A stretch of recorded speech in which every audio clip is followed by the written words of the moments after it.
Hace muchos años, a muchos kilómetros de aquí, existía Mir Tariniel, la ciudad reluciente.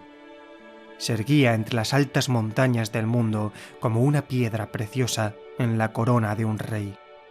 Imaginaos una ciudad tan grande como Tarbín, pero en cada esquina de cada calle había una fuente o un árbol, o una estatua tan hermosa que incluso un hombre orgulloso lloraba al verla.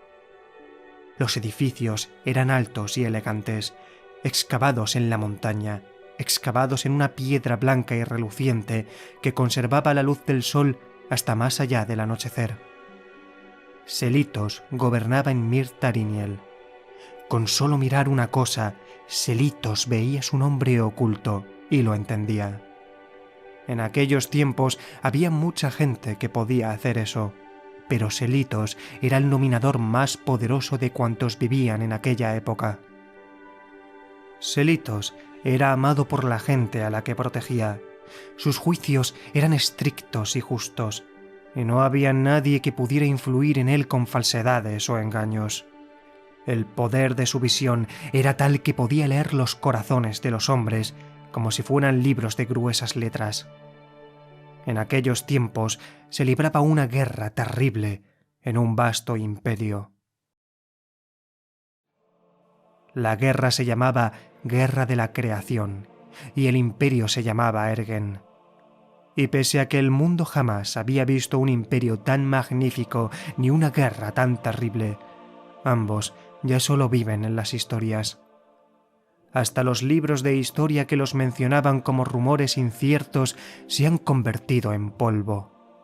La guerra duraba tanto que la gente apenas recordaba los tiempos en que el humo de las ciudades incendiadas no ennegrecía el cielo. Antaño había habido cientos de hermosas ciudades esparcidas por todo el imperio.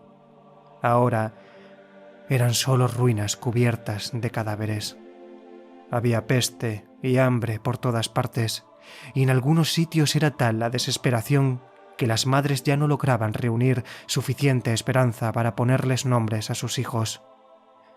Pero quedaban 8 ciudades: Belén, Antus, Baeret, Tinusa, Emlen y las ciudades gemelas Murilla y Murela.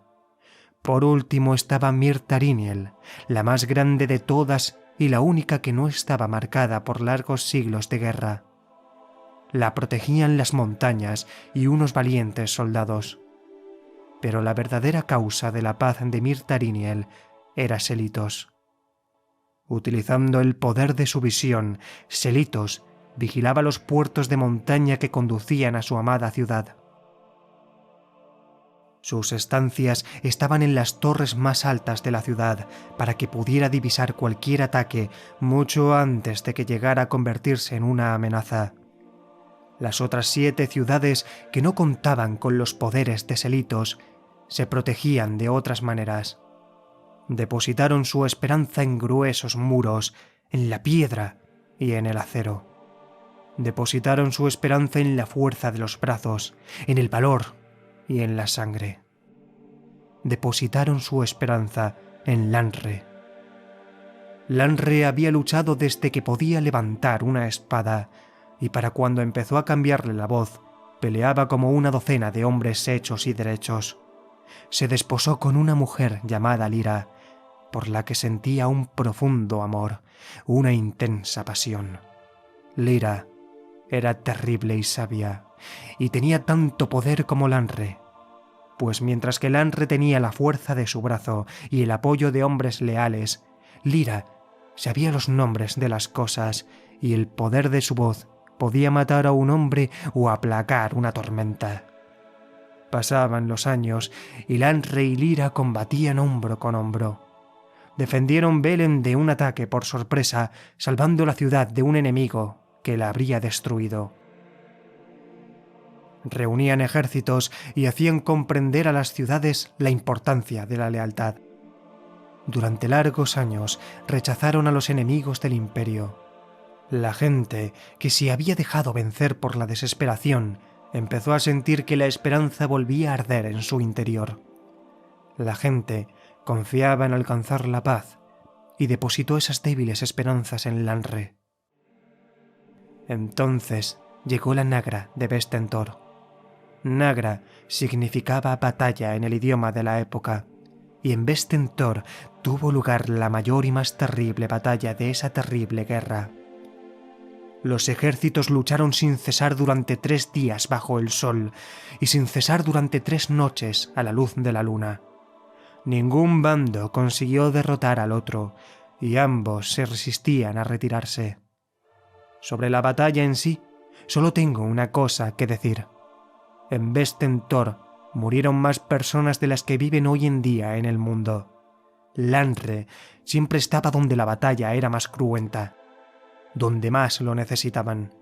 Nunca soltó la espada ni la enfundó en su vaina. Al final, cubierto de sangre en medio de un campo sembrado de cadáveres, Lanre se enfrentó, solo, a un terrible enemigo. Una bestia enorme, con escamas de hierro negro, cuyo aliento era una oscuridad que sofocaba a los hombres. Lanre peleó con la bestia y la mató. Lanre consiguió la victoria, pero la pagó con la vida. Una vez terminada la batalla, y cuando el enemigo ya se había retirado detrás de las puertas de piedra, los supervivientes encontraron el cadáver de Lanre, frío e inerte, cerca de la bestia que había matado. La noticia de la muerte de Lanre se extendió rápidamente, cubriendo el campo de batalla con un manto de desesperación. Habían ganado la batalla y habían ganado el curso de la guerra, pero todos sentían un frío intenso en su interior. La pequeña llama de esperanza que todos habían cultivado empezó a parpadear y a apagarse. Habían depositado todas sus esperanzas en Lanre, y Lanre estaba muerto. En medio del silencio, Lyra se quedó de pie junto al cadáver de Lanre y pronunció su nombre. Su voz era un precepto, su voz era de acero y de piedra. Su voz le ordenaba que volviera a vivir. Pero Lanre yacía inmóvil y muerto. Con temor, Lyra se arrodilló junto al cadáver de Lanre y susurró su nombre. Su voz era una llamada, su voz era de amor y de deseo. Su voz le pedía que volviera a vivir. Pero Lanre yacía frío y muerto. Desesperada, Lyra se echó sobre el cadáver de Lanre y lloró su nombre. Su voz era un susurro, su voz era de eco y de vacío. Su voz le suplicaba que volviera a vivir. Pero Lanre yacía sin aliento y muerto. Lanre estaba muerto. Lyra lloraba y le tocaba la cara con manos temblorosas. Alrededor, los hombres giraron la cabeza porque era menos doloroso contemplar el campo ensangrentado que el dolor de Lyra. Pero Lanre oyó la llamada de Lyra. Lanre se volvió hacia el sonido de su voz y fue hacia ella.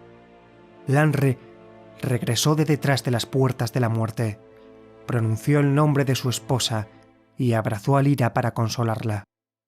Abrió los ojos e hizo cuanto pudo para enjuagarle las lágrimas con sus temblorosas manos. Y entonces respiró hondo y volvió a la vida. Los supervivientes de la batalla vieron moverse a Lanre y se maravillaron. La débil esperanza que cada uno de ellos había alimentado durante tanto tiempo ardió con intensidad en su interior. «¡Lanre y Lyra!», gritaban con voz atronadora. «El amor de nuestro Señor es más fuerte que la muerte. La voz de Nuestra Señora lo ha devuelto a la vida. Juntos han derrotado a la muerte. Juntos, ¿cómo no van a lograr conseguir la victoria?». La guerra continuó, pero ahora que Lanre y Lyra luchaban hombro con hombro, el futuro parecía menos desalentador. Pronto todos supieron la historia de cómo Lanre había muerto y de cómo su amor y el poder de Lyra lo había devuelto a la vida. Por primera vez, la gente podía hablar abiertamente de paz, sin que la consideraran necia o loca. Pasaron los años. Los enemigos del imperio estaban cada vez más debilitados y más desesperados, y hasta los más cínicos se percataban de que el fin de la guerra estaba próximo. Entonces empezaron a circular rumores. Lyra estaba enferma. Habían secuestrado a Lyra. Lyra había muerto. Lanre había huido del imperio. Lanre había enloquecido.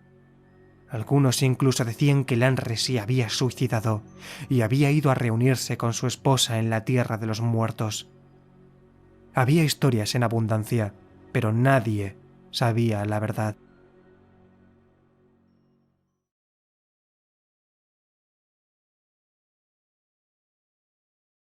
Y por hoy es suficiente. Espero que haya disfrutado esta historia tanto como yo relatándola. Suscríbase a esta posada para conocer más historias y dele a la campana para escuchar nuestro reclamo. Que en su camino solo encuentre dicha, viajero, y nuestros caminos se crucen de nuevo. Hasta pronto.